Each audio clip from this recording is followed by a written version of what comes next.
మిత్రులందరికీ నమస్కారం. జగన్ కేసుల విచారణను మరో రాష్ట్రానికి బదిలీ చేయడానికి సుప్రీంకోర్టు నిరాకరించిన దానిపై నిన్న నా వీడియోలో చూసే ఉంటారుగా.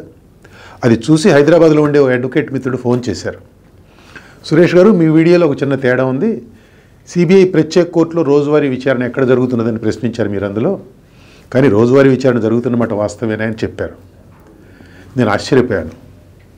జగన్ అవినీతి కేసుల్లో రోజువారీ విచారణ జరుగుతుంటే ఆ సంగతి పత్రికల్లో రాకపోవడం ఏంటి? వెంటనే నేను జర్నలిస్ట్ మిత్రుడికి ఫోన్ చేశాను.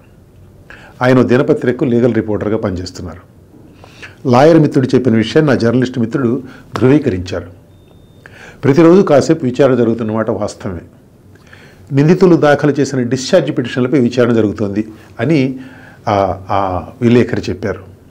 రిపోర్ట్ చేయడానికి ఏమీ లేదు కాబట్టి వార్త రాయడం లేదు. Now I stand corrected. జగన్పై ఉన్న అవినీతి కేసుల్లో రోజువారీ విచారణ జరుగుతుంది. అయితే ఆ విచారణ జరుగుతున్నది డిశ్చార్జ్ పిటిషన్లపై. వీటిపై విచారణ ఇది 4వ, 5వ. ఇప్పుడైనా విచారణ ముగిసి వీటిపై తీర్పులు వస్తాయని నమ్మకం లేదు సుమా. ప్రస్తుతం విచారణ జరుపుతున్న సిబిఐ కేసుల ప్రత్యేక కోర్టు జడ్జి రిటైర్మెంట్కు దగ్గరలో ఉన్నారట. ఆయన పదవి విరమణ చేస్తే మళ్ళీ కొత్త జడ్జి, మళ్ళీ మొదటి నుంచి విచారణ. అది కూడా డిశ్చార్జ్ పిటిషన్లపై, అసలు కేసులపై కాదు.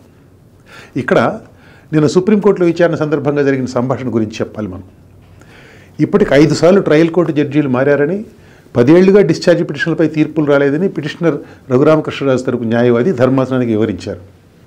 మరి 3 ఏళ్లకు ఒకసారి జడ్జీలకు బదిలీ ఉంటాయి కదా అన్నారు న్యాయమూర్తి బివి నాగరత్న.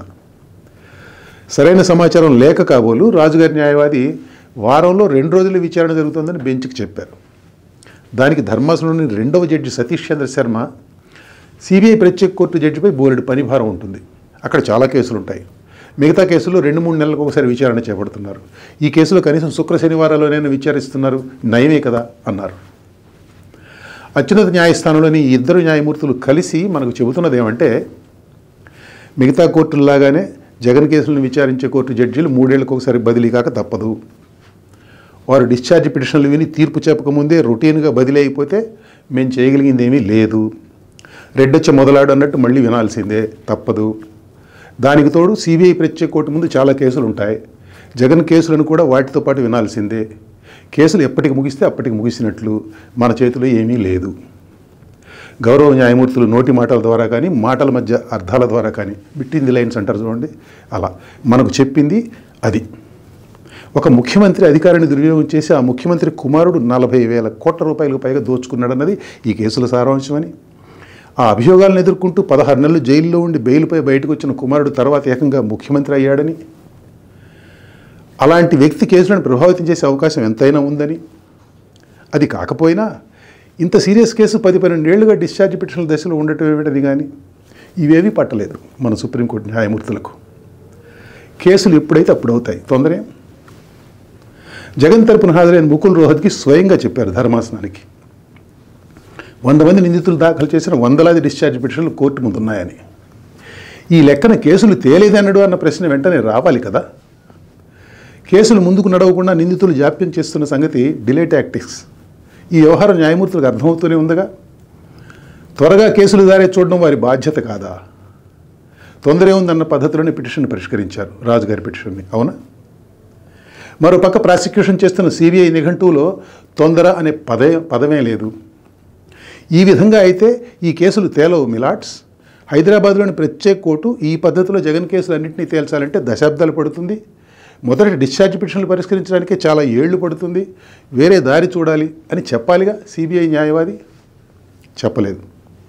మీకు గుర్తుందో లేదో, సత్యం రామలింగరాజు కేసును సిబిఐకి అప్పగించినప్పుడు సిబిఐ హైకోర్టును అడిగింది, ఈ కేసును విచారించడానికి విడిగా ఒక కోర్టును వేయండి అని. హైకోర్టు సరే అన్నది. ఆ ప్రకారం ఏర్పాటైన ప్రత్యేక కోర్టు ఏడాదిలో ఆ కేసును తేల్చింది. జగన్పై ఉన్న కేసుల విచారణకు అలా ప్రత్యేకంగా ఒక కోర్టు ఏర్పాటు చేయాలని సిబిఐ ఇప్పుడు ఎందుకు కోరడం లేదు?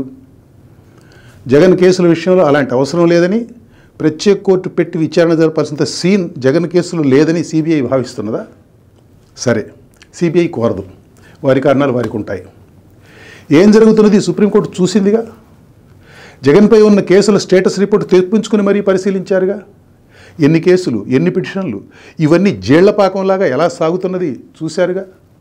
మరి విడిగా ఒక ప్రత్యేక కోర్టు ఏర్పాటు చేసి కేసులు మొత్తం విచారించండి అని సుప్రీంకోర్టు ఎందుకు ఆదేశించదు? వారానికి 2 సార్లు వింటున్నారుగా, సంతోషించండి అని అనడం ఏమిటి? కేసులు విచారించడం ద్వారా కోర్టులు దేశాన్ని ఏమైనా ఉద్ధరిస్తున్నాయా? నిజానికి ప్రత్యేక కోర్టు తప్పేం లేదు, తప్పంతా అత్యున్నత న్యాయస్థానానిదే.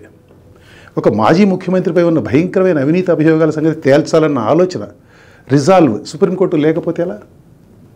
దేశం భ్రష్టు పట్టిపోయిన వారికి పట్టదా ఏమిటి? ప్రజాప్రతినిధులపై ఉన్న క్రిమినల్ కేసులను ఇతర కేసుల కోవలని చూడటం అంటే మరి అంతే కదా.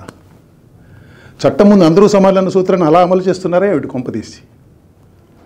న్యాయ వ్యవస్థ తీరిలా ఉంటే ఇక రాజకీయ అవినీతికి పట్టపగ్గాలుంటాయి ఆ దేశంలో. దేవుడు అనేవాడు ఉంటే వాడు కూడా కాపాడలేడు ఈ దేశాన్ని, సుప్రీంకోర్టు వరుస ఇలానే కొనసాగితే.